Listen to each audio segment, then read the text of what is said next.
Bien, bonjour et bon week-end à tous et bienvenue dans Travaillons en maths. Bien, aujourd'hui, nous allons poursuivre avec la série sur les primitives que nous avons laissées il y a longtemps. Nous tenons d'abord à dire merci à tous ceux qui s'abonnent et qui continuent de s'abonner et nous laissent des messages en commentaire. Invitez davantage vos amis à vous abonner. Vous-même, si cette vidéo vous plaît, abonnez-vous, pourquoi pas. Alors, nous allons dans notre récente vidéo, dans la dernière vidéo concernant les primitives, nous avons vu comment trouver la primitive d'une fonction polynôme. Alors, bien, dans cette vidéo, nous allons voir comment déterminer les primitives de certaines fonctions, à l'exemple des fonctions homographiques, fonctions rationnelles, etc. Donc, en petit 1, les amis, en petit 1, nous allons voir fonction homographique. Alors, comment déterminer la primitive de la fonction homographique? Alors, il faut d'abord savoir qu'elle se présente comme suit, cette fonction. F de x est égal à ax plus b divisé par cx plus d avec c différent de 0. Alors, comment est-ce qu'on va déterminer la primitive de cette fonction? On va dire que pour déterminer la primitive de cette fonction homographique, on peut la mettre sous la forme canonique. Et bien, cette forme, elle est comme ceci. La forme canonique de cette primitive est comme ceci. F de x est égal à alpha plus bêta sur ax plus cx plus d. cx plus d. Et bien, pour trouver cette forme canonique, vous pouvez procéder par division euclidienne du numérateur par le dénominateur. Et bien, la fonction primitive de notre f de x là, c'est toujours le grand F. On le met en majuscule. Grand F de x sera égal à quoi? Alpha x plus bêta que voici divisé par c, le c là, ln logarithme népérien, ln de valeur absolue de cx plus d et plus k, k étant une constante,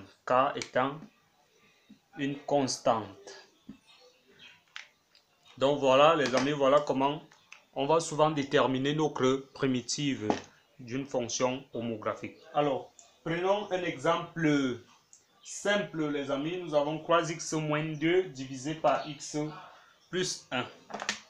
3x, exemple.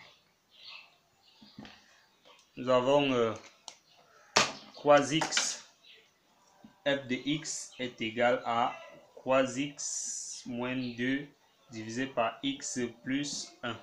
Alors, s'il faut mettre notre fonction sous la forme canonique, nous allons devoir faire la division euclidienne ou alors procéder par identification pour trouver notre forme canonique ici. Donc, après avoir fait cette identification, nous allons trouver que f de x est égal à 3x moins 5 divisé par x plus 1. Ainsi, pour déterminer notre primitive, les amis, nous allons utiliser cette expression. Donc, primitive de f de x sera donc égale à primitive de croix qui donne 3x, primitive de 5. Rappelez-vous, voilà votre 5 qui est bêta. Voilà votre bêta sur c. Et ici, le c, c'est 1 parce que là, il n'y a rien devant. Donc, c'est 1. Donc, moins 5 divisé par 1, puisque moins 5 divisé par 1 donne toujours moins 5. Cela nous donne donc 5. Ln en valeur ln de valeur absolue de cx plus d. Donc, x plus 1.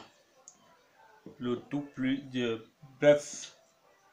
nous n'oublions pas le K qui est un réel, une constante, K appartenant à R.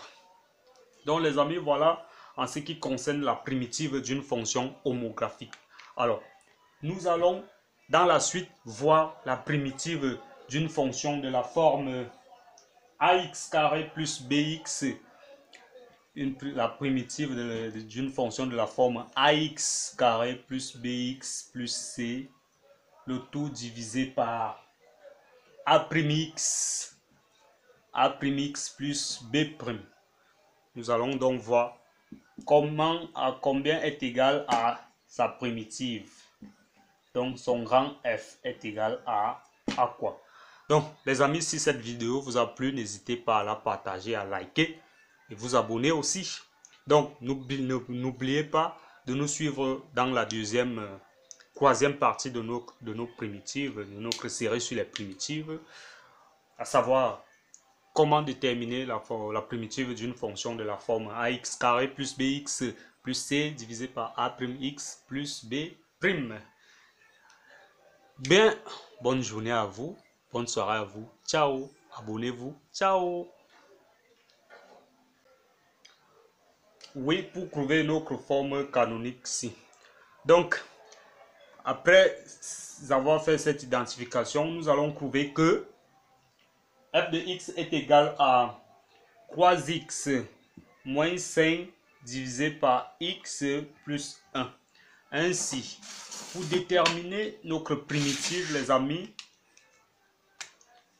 nous allons utiliser cette expression. Donc, primitive de f de x sera donc égale à primitive de croix qui donne croix x, primitive de 5, rappelez-vous, voilà votre 5 qui est bêta, voilà votre bêta sur c, et ici le c c'est 1 parce que là il n'y a rien devant, donc c'est 1, donc moins 5 divisé par 1, puisque moins 5 divisé par 1 donne toujours moins 5, cela nous donne donc 5.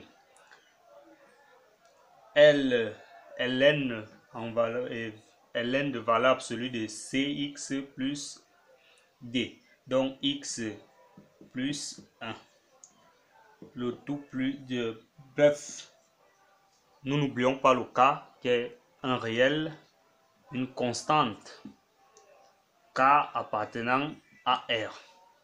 Donc les amis, voilà en ce qui concerne la primitive d'une fonction homographique. Alors, nous allons dans la suite voir la primitive d'une fonction de la forme ax carré plus bx, la primitive d'une fonction de la forme ax carré plus bx plus c, le tout divisé par a'x plus b'. Nous allons donc voir à combien est égal à sa primitive. Donc son rang f est égal à quoi? Donc les amis, si cette vidéo vous a plu, n'hésitez pas à la partager, à liker et vous abonner aussi. Donc n'oubliez pas de nous suivre dans la troisième partie de nos primitives, de notre série sur les primitives, à savoir comment déterminer la primitive d'une fonction de la forme ax carré plus bx plus c divisé par a'x plus b'. Bien, bonne journée à vous, bonne soirée à vous, ciao, abonnez-vous, ciao.